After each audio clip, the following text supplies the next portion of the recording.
Bonjour, Laure Miseré, je suis thérapeute et j'utilise dans ma technique beaucoup l'écoute des mots. Donc qu'est-ce que ça veut dire? Ça veut dire qu'il y a dans notre discours, quand on parle de notre histoire et que nous utilisons nos mots, ils sont directement en lien avec notre vécu, nos transmissions de génération en génération. Tout ce que l'on a vécu en fait, notre environnement, nos croyances, tout ce qui nous constitue. Ça fait nos références, nos représentations de notre monde interne. Et ça, c'est propre à chacun. Et quand on utilise nos mots, eh ben, ce n'est pas des choix conscients qu'on fait à chaque mot, on pense aux mots qu'on va utiliser. Non, c'est une partie inconsciente en fait. Et cette partie inconsciente, ben, elle nous révèle des choses sur nous.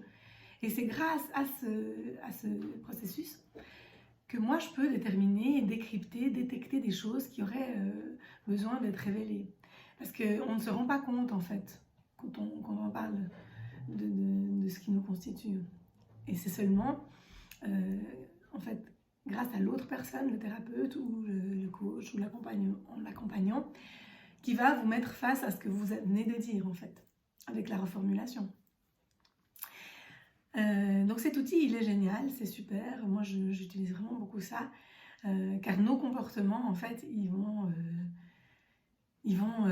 résulter de notre histoire, de tout ça. Et la façon de pouvoir communiquer avec notre inconscient, en fait, une partie inconsciente en tout cas, ben c'est avec le choix des mots, voilà, qui se fait aussi de manière inconsciente. Donc Freud, on parlait déjà, un langage et inconscient, c'est pas nouveau, hein.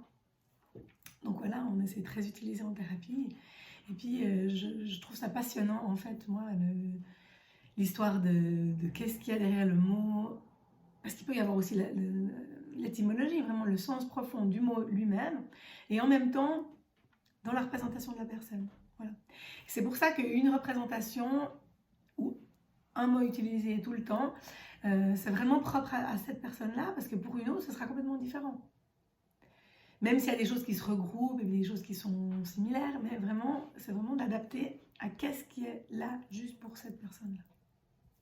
Voilà, et ça, c'est magnifique, parce que comme on est unique, ben, à chaque personne, on découvre une stratégie, une histoire, voilà, des processus qui lui sont propres.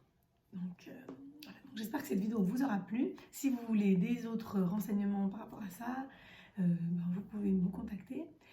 Sinon, ben, je vous souhaite une bonne journée et je vous dis à bientôt. Au revoir.